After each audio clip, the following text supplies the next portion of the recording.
Hi there.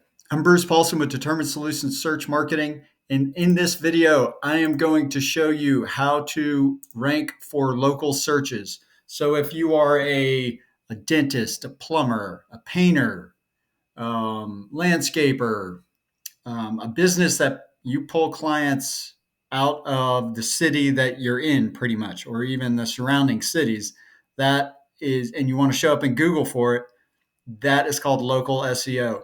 And this is essentially, well, this is going to be the speech that or talk or whatever presentation I gave to the Raleigh SEO meetup last fall.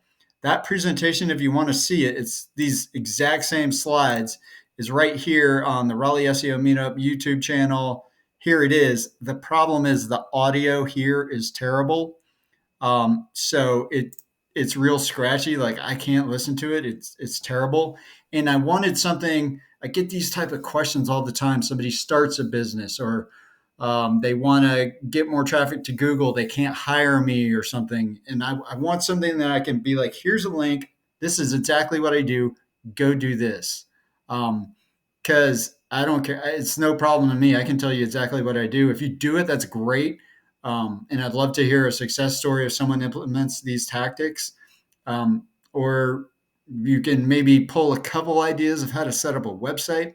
Anyway, this is a totally free resource. This is how I do it. People pay me to do this. And I get a ton of good results. And I'm basically doing this so I have it, my life is easier. So when people ask me these questions, which I get all the time, I can just give them a link. I would give them the link to the YouTube, except that recording is the audio is just so scratchy and terrible. So if you want to learn how to set up a website so you get found in local searches, that is what this video is for. Okay, let's get started. So, like I say, I can put the link to this slide in the description of the video. That so you can come check this out if you want to come back. Can I start it? All right. So yeah, this is exactly what I do. I'm not holding any secrets or anything, but this is how I get a lot of traffic for my own businesses and my clients' businesses. And my name is Bruce. I grew up in North Carolina, graduated from Appalachian State, went to Lake Tahoe to go snow skiing. Then after that, I found out about Napa Valley wine, hung out in Napa for many years working in the wine business, and left Napa, started a pressure washing business, um, only with direct response ads. And I was using something called Every Door Direct Mail through the post office. And then it was back then I didn't even have a website, didn't even know how to make one. But that's when I started thinking about, hey, I need to show up in Google. And that's when I learned SEO to promote my pressure washing business. Never was interested in pressure washing. But I did like the marketing, and then I got hooked on SEO. So the reason why you want to listen to this, because this is going to be a longer video, but these are a couple sites I worked on, and I blacked out the data so you don't know the names. But so these are comparison from when I did SEO and then the year before when they weren't optimized to show up in Google searches. So this particular website, what is this? Is this for a month? Yeah. Okay. So that's for the month from August to September. They got a total of 65 clicks to their website. After getting set up properly, doing exactly what I'm going to show you here, they had nearly 250 clicks in that same month time frame. So I'm terrible at maths. What is that? 4 times more, something like that. I don't know, but it was dramatic for this business, and they were super happy. Here's another example. Before the year before they contacted me, they got 35 clicks, and these are local businesses, mom and pop, smaller businesses. They had 35 clicks for people looking for their goods and services in that month. And then after I worked on their website, they had 390 during that same time period. That's like what, 10x? Okay. So this stuff works. It's nothing crazy. It's nothing fancy. It's just setting a website up to web standards and norms so Google can understand your website. So it starts with HTTPS, right? So when you buy a website, you can get this through your hosting company. They can do the HTTPS. It's either your host or your yeah, it's through your hosting company. And the reason why I don't have an example. I don't have an example right now, but if you go to a website where for the longest time it was just HTTP, right? It'll say in the top left corner of the search bar, it'll say not secure. So you can still rank with this type of website, but the idea is that you get in front of people looking for your goods and services. You don't want it saying not secure. You don't want that. So just spend the extra whatever 15 bucks a year or whatever it is, maybe 30 to get that SSL certificate. It stands for Secure Socket Layer. I don't even know what that means. I just know my sites need to be HTTPS. Do that. That's the beginning. Yeah, you'll be labeled not secure. Oh, and here's a website that you can go and check out to see. So sometimes you'll have the SSL certificate installed, but there will be something that's off, and you'll still get the not secure um, flag over here through the search bars, even though you think you have HTTPS. So you just want to check it with this free tool. And sometimes you'll find out that there's an error in there, and then you just call the hosting company and they can work through and get that so it's fully working. Okay, it is important to know people read left to right.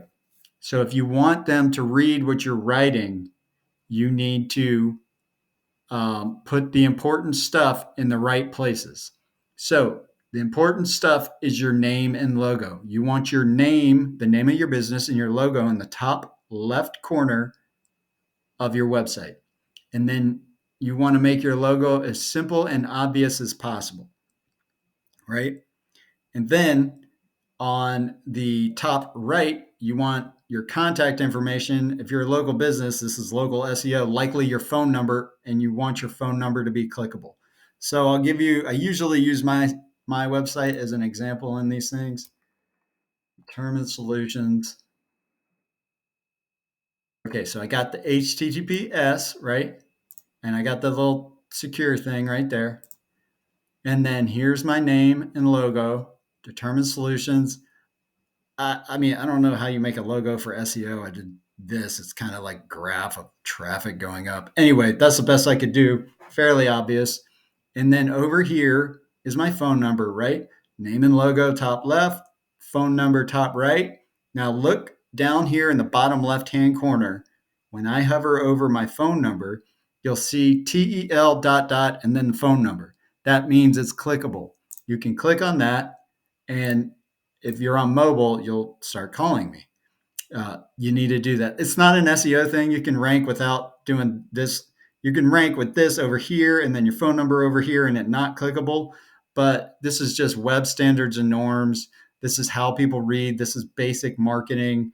This is more conversion than anything else, but just web standards and norms, do things the right way because it's about making money, and that's what we want to do here. So phone number must be clickable. And with WordPress, that's super easy to do. So another example of left to right. I see this mistake on all types of websites, huge websites. Like they just, so I, like I say, I came into SEO from direct response marketing, right? And so that's really focused on the words you saying, getting people to do something. And usually, like I was doing it with like mailers that you would get in the mailbox. But anyway, it's the same idea on the digital format, right? So it's a, whoops, I can't click on this stuff. Ah, okay. So it's okay if you want to do something like this, if you're doing headings and subheadings. This is called center aligned text. You only want to do center aligned text on headings and subheadings. For stuff like this, where you're writing sentences and paragraphs, that's called paragraph text, you want it left aligned. The reason is people will read a heading or a subhead that's center aligned, but when you have a paragraph text here that's center aligned, people just skip over it. They don't even know that they're doing it. It's just, I don't know the exact reason, something to do with psychology or something. I don't know. If you have center aligned paragraph text, you have just guaranteed that nobody's going to read it. So always put your paragraph text left aligned. It's just the way people read, left to right. Okay. You'll see a lot of sites that get that wrong. So the phone number must be clickable. So this is super easy in WordPress. If you remember, so that's how my phone number looked like. That means it's a link when you see it in the bottom left-hand corner when you hover over it. So this is super easy. In the back end of WordPress, you just go to Appearance and then click on Menu and then click Custom Link and then put TEL dot dot the phone number, and then for the link text, put the phone number and hit save. That's it. So that's WordPress. That's the most popular content management system on the internet, but it doesn't matter. Like, it's so standard to make a phone number clickable that whatever you're using, Wix, Squarespace, Drupal, Joomla, whatever, they should be able to do this. And you need to make sure that your website is, your phone number is clickable. Next, so that leads into on-page SEO. What I've been talking about is on-page, and what I mean by on-page is this is the web page. So this is all on-page SEO.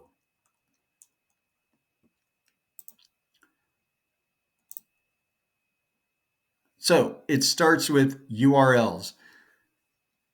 This is the way I look at things in order of importance, right? The URL is going to be the most important place to put information for a machine. So Google is a machine, right? A search engine is a machine. It can't form opinions. It can only go off the information that you give it. You need to put the information you want Google to have in the places that Google, the machine, goes on a web page to look for it. And this is the way I view the order of importance. You start with your URLs, and your URL is going to be it's going to be this, right? So this is the domain name, right? And so that's also the URL, but in this case, I have a page on my website that is Durham SEO, right? So this would be the whole URL. This is the domain name, and the whole thing is the URL. And so what I put the name of my brand, and then where I'm located, and then my niche, right? So I know that Google's going to come here, and I put the most important information that I want Google to know up here in the URL. The next step is metadata.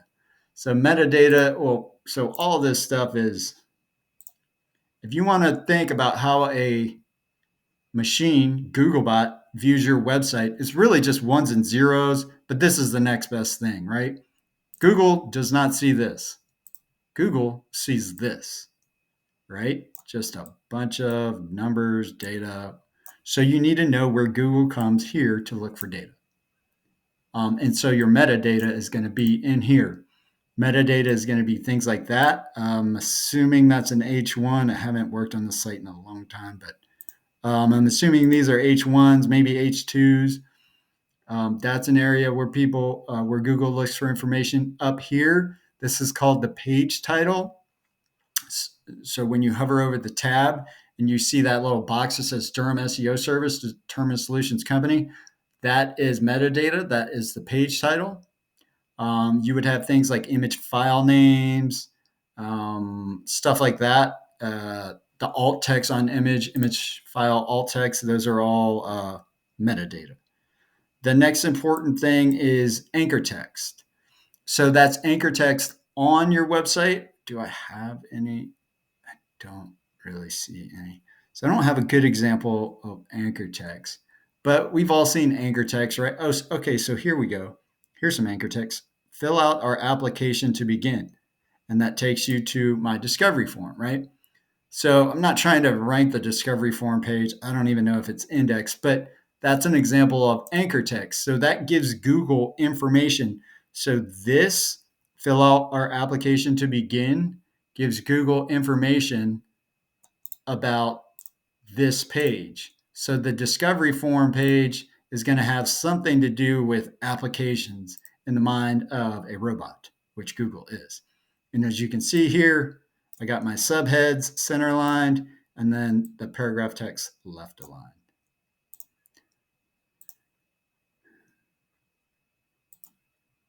Okay, so another good thing, if this is a plumber, right, and you have an article about, I just don't have any, so I don't put much content on. I don't really do anything with this website anymore. Um, but if I had a, do I have? I haven't looked at this in a while. Okay, so here we go. So this is a decent example, right? So here I have not every business is a good fit for our SEO services, right? So this is a link. This is an anchor text link, and it goes to my homepage. So that helps Google to maybe associate my homepage with SEO services because that's what I sell. I sell SEO. So that's anchor text. Now you can also have, now if this link SEO services. Let's say I link to like Ahrefs or something, which is an SEO tool, or some other business that does SEO services. That would help Google to understand what I'm linking to. Now, that would be linking to another domain. So I would be a referring domain. In this case, I'm linking, this is an interpage link, but sometimes the link goes to another website. And this anchor text helps Google understand the other website. So that's how you want to think about anchor text. And then content, right? So what is content? Content's the least important out of these four things, but this is content, right? The paragraph text, content, and also things like images, right? That's content. Um, And so, like, if this page is about like local business SEO case study, and all I'm doing is talking about my favorite flavors of ice cream here in the content, well, that's not going to be relevant. And so, Google probably wouldn't show this page when people are looking for like small local business SEO stuff because it just wouldn't be relevant. So, you want your content to match like the intent of the page and your website.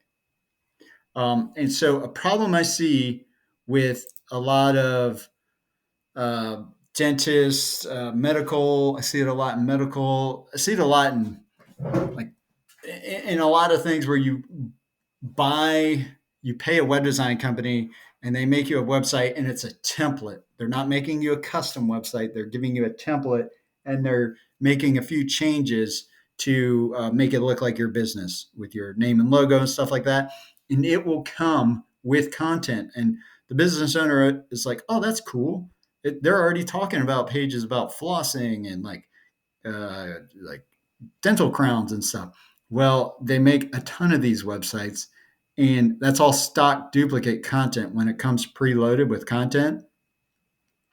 And so what happens is you can take that and you can drop it in something called like a duplicate content checker, like copyscape.com. You can take those pages and drop it in there, and then it'll show you all these other websites that have the exact same content.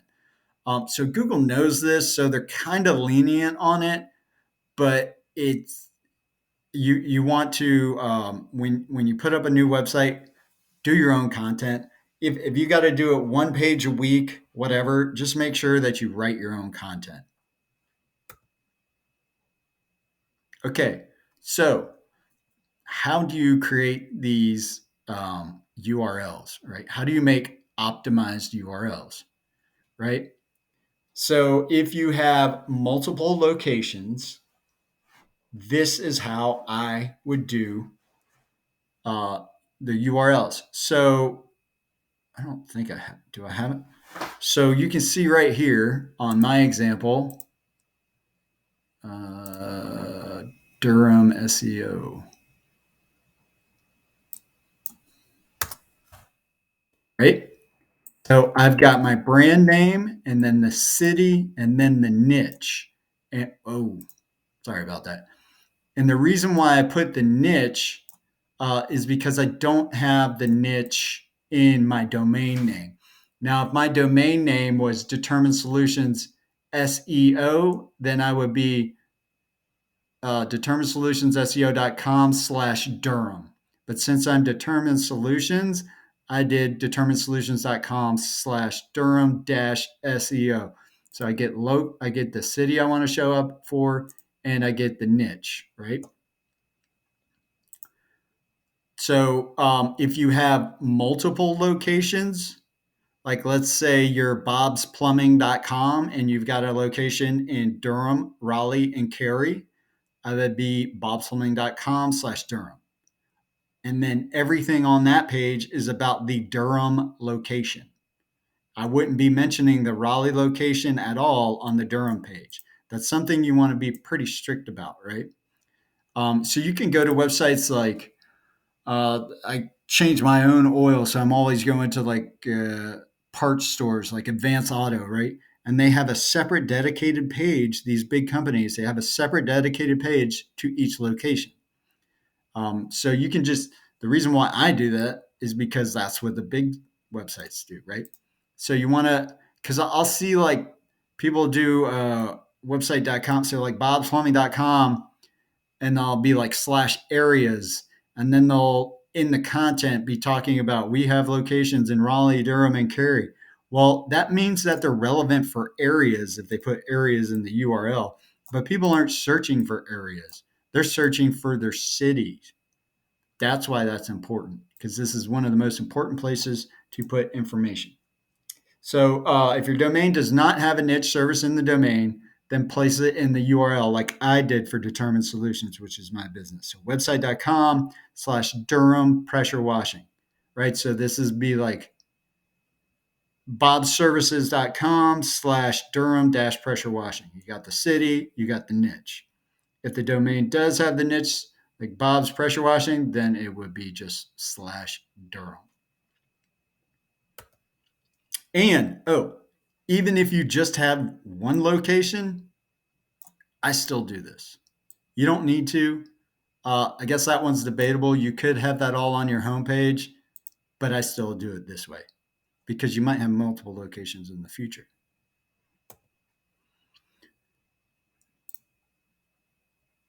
Okay, name, address, and phone number. So on the Durham page, right, like I was saying, you only talk about Durham. And you also put the name, address, and phone number of the Durham location on the Durham page. Now, you don't have to put that in the URL or all you do is you put it in the content. Let me see. Did I do that? Let's see if I practice what I preach. God, it's been so long. I guess I should have checked this. Oh, I did. So here we go. I put this is the name, address, and phone number, and I just put it at the end of the content, right? And I didn't put anything about a Raleigh location or a Cary location. This is a Durham page, and I put the information for the Durham location on the Durham page, and no other location information. So you want to be super consistent. You want to the way that I'm able to stay super consistent for myself and clients is I write down their NAP in a spreadsheet for each location. And then when I'm building out a page or whatever for whatever location, I just copy and paste it. That way, it's the exact same everywhere. So it's always going to be Determined Solutions SEO, and then the name and address. So like when I built out this, right? This was all the same. I was just copying and pasting this, copying and paste. Because what you don't want to be is Determined Solutions, and then Determined Solutions SEO, and then Determined Solutions LLC, and then you don't want to be 4823 Marlboro, and then you don't want to be 4823 Marlboro Way, right? So you'll see people like street, and they'll leave off the street or highway. They'll abbreviate. For some reason, it's just easier for the Well, I mean, so a machine it can't form an opinion, right? It can only go off of data. And if everywhere it looks on the internet, you have the exact same name, address, and phone number said the exact same way every time, then it's going to be more confident in that data that that data is what it says it is, and so it's going to be more likely to show you when people are searching. So that's why I do it. You want to be very consistent with your name, address, and phone number for each location, and you only want to put that on that particular location page. And this is really important when you're doing these citations. So a citation is also known as a business listing. So the Google My Business, which I think now they're calling it Google Business Profile, I think, whatever, it's the same thing. That's the most important one. That is going to be, let me see, it'll come up. Okay, so this is your Google My Business listing or Google profile or whatever, right? That's going to be your most important one. But then there's also lots of other important ones, right?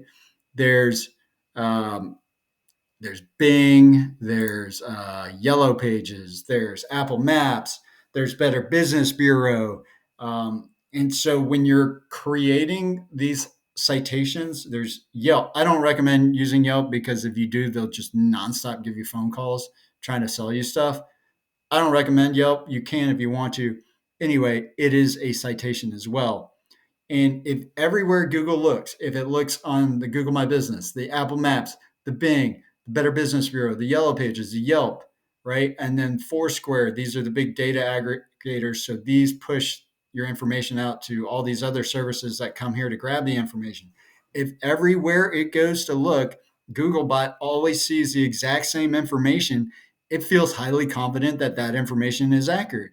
It wants to give good search results to the user so people keep using Google, right? You're not going to keep using Google if the information's all wonky and not giving you what you need.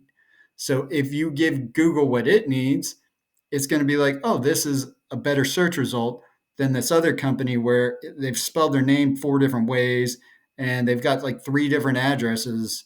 And anyway, so that's how you, it's kind of hard until you get a process to be super consistent, but I use a spreadsheet.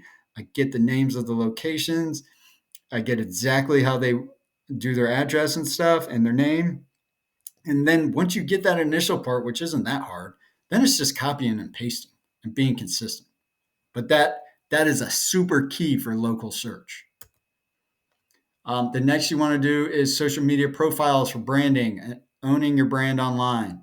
You can do this with social media profiles like, I mean, you guys all know Facebook, Instagram, Twitter, a million others. You can go to this website called knowem.com and it'll spit out like hundreds that you can do. You only need like, I don't know. Well, it depends on, do you want to do this until you completely own the search result for your name, but it might take as little as 10, it might take as many as like 40, I don't know. But between uh, these social profiles and the business citations, this helps to show up and being consistent with your business name. This is how you completely cover the search results for your brand name. And it's also good to make a video, right? You can do video with your phone, upload it to YouTube, and the video can be like, hi, thanks for checking out Determined Solutions SEO, and you could just be like Determined Solutions video or whatever. You probably want to give it a better title than that, but that'll make it show up when people search for your brand. And why is this important? Because that's what real brands do. So you can do a search for Nike, Coca-Cola, Target, right? Okay, so now it's time to go to Google and practice what we preach here. So the reason why brand search is important for local and for anyone else is because, like, if someone used my services, like if one of my clients um, and then like they're talking to another business owner and the business owner is like, yeah, I need to get more visitors to my website. I need to get my website working. And they'll be like, oh, I use Bruce at Determined Solutions. right? They'll be like, I used Determined Solutions, they did great, or whatever. So what that person's going to do is they're going to go to Google and they're going to do a brand search. It's one of the most common searches in Google. You've done them thousands of times probably without even realizing it. But it's important that I show up like a real brand when people search for my brand name. So here's my website, the first thing. Here's my Facebook page. Here's my Chamber of Commerce page. This is my big Google business listing. Here's a Crunchbase, Yelp, which this is so old, I still used Yelp.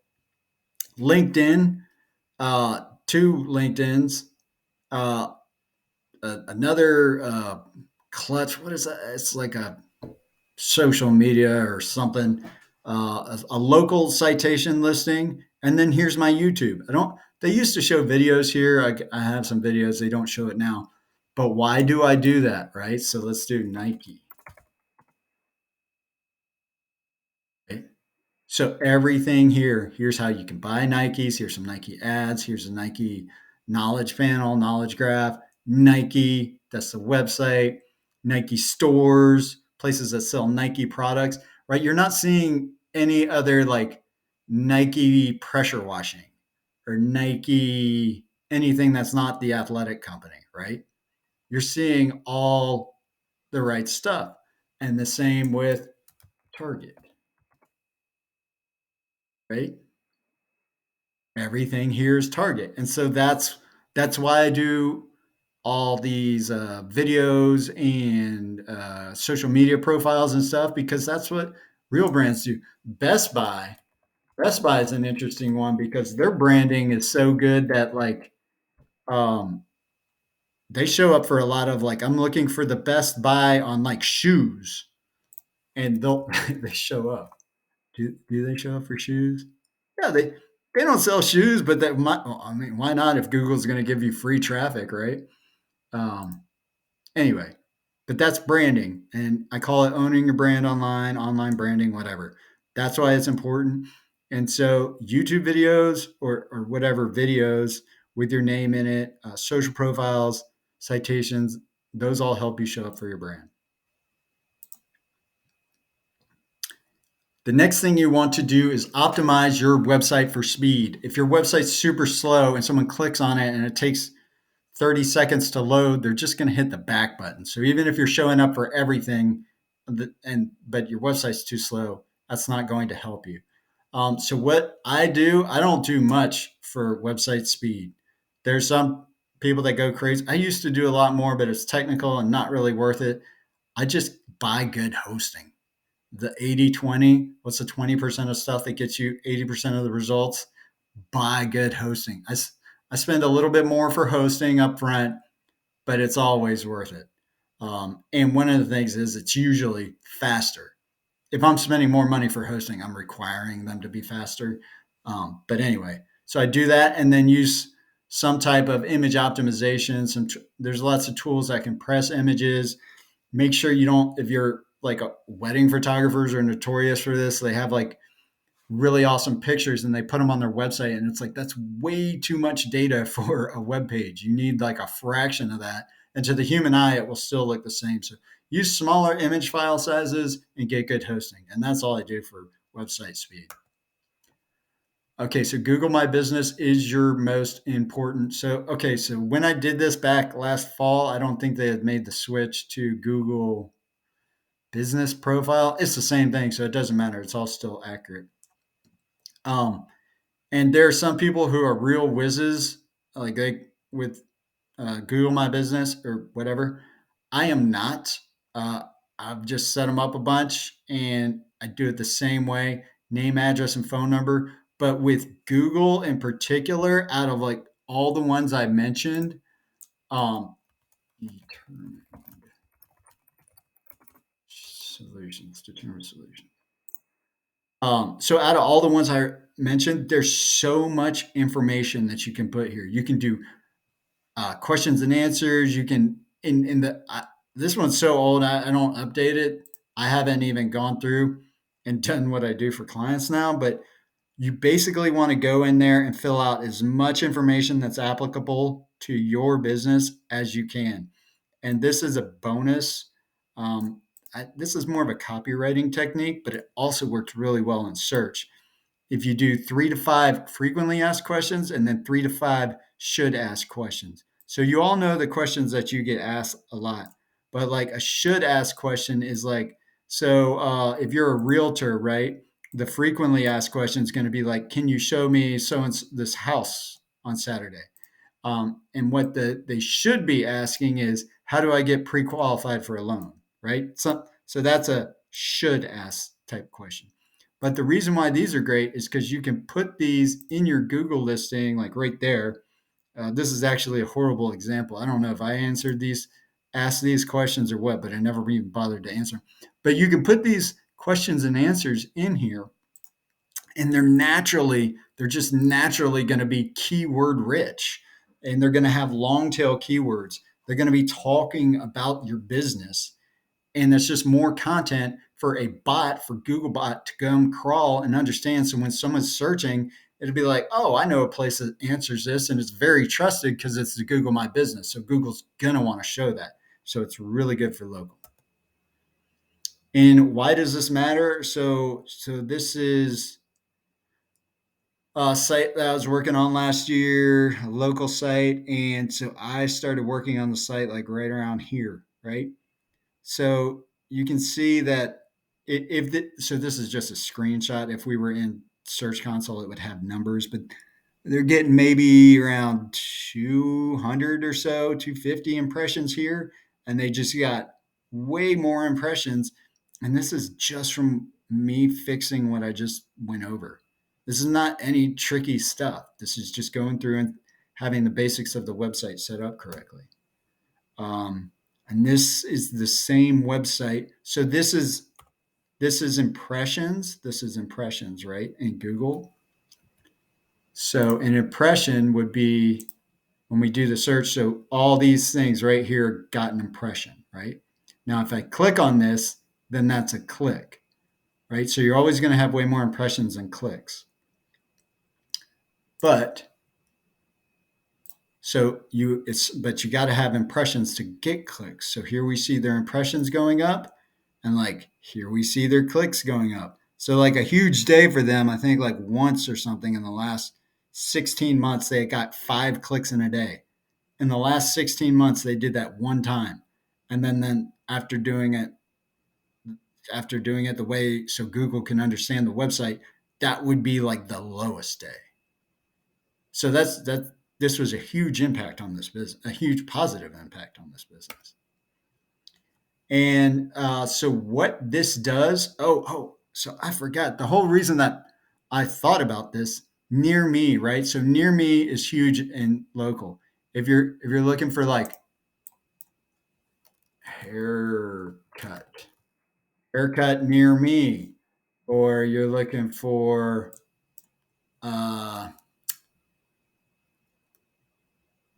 I don't know, haircut. I can't think of it. There's a ton of like my service near me. So like haircut. So I search Google when I need to get a haircut. Anyway, so there I saw this going around on social media.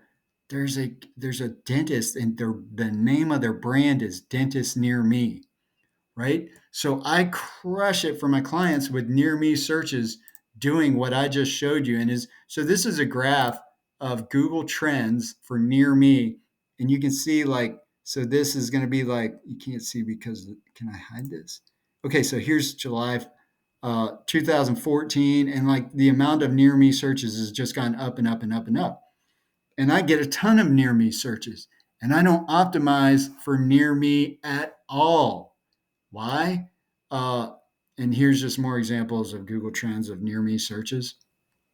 So this is one of the business I was just showing you, and I blanked out everything so you wouldn't know the business, so I could keep their information private. But like, look at all these, sorry, it's not, so this is a screenshot. It's not an actual spreadsheet, but there's so many of these long tail. So I downloaded this information from Google Search Console. There's all this information about all these different long tail searches with near me. I'm looking for a haircut near me, right? That's one search. And there's all these different variations that have blank near me, blank near me, business name blank near me, uh, niche blank near me. So there's a ton of near me searches because people are looking for something that's close to them that they can go buy like right now. These convert really well. Um, and so this dentist is trying to get that. Well, he could be Bob's dentist, or he could be like Happy Smile. He could have like an actual brand name as opposed to a keyword and still get a ton of near me searches just doing what I said. Just setting up your website correctly, getting your name, address, and phone number on the right places, being consistent with it. And it's super easy to do if you do what I just told you exactly how to do. I mean, this is exactly what I do. And I don't optimize for near me at all. I don't put near me in my anchor text. So, and the reason why I'm saying don't do this because I've seen sites that do this, and I think it's pretty crazy. So they'll put near me in anchor text. They'll put near me in their page titles. They'll be like dentist near me. And so, in all fairness, that guy, his or girl, I don't know, uh, the business is dentist near me. So in that case, it is going to be in the URL and page title. But that's an extreme example. But you don't want to put near me in your page titles, your URLs, or your content. You don't want to use the phrase near me at all because it's not natural and I never do it. And I get a ton of near me searches doing exactly what I just showed you. And you want near me searches because they're valuable. It's great. They're really good. And so that is the talk. Here is some sites that you can connect with me on. I'll put this video on all of them. And yeah, I just wanted to make this as a resource. If you know someone starting out with a local business, mowing lawns or painting or a dentist or whatever, and they're a do it yourself type of person, send them this link. I'm sure it's a long, boring video with my monotone voice, but this is money. This will make you money. This will get you search results. Now, sometimes you have to do more than this, but this is always going to be the start. This is how I start every local project. And it really hasn't changed in like 4 or 5 years. But doing it correctly, dotting the I's and crossing the T's, getting the NAP right, getting the URLs right, getting the page title, all that stuff is not fancy, but it's super important. And when you get it right, you can make money. So I hope you found this useful. If you have any questions, you can email me at SEO@determinedsolutions.com. SEO@determinedsolutions.com. And yeah, that's it. Thanks a lot.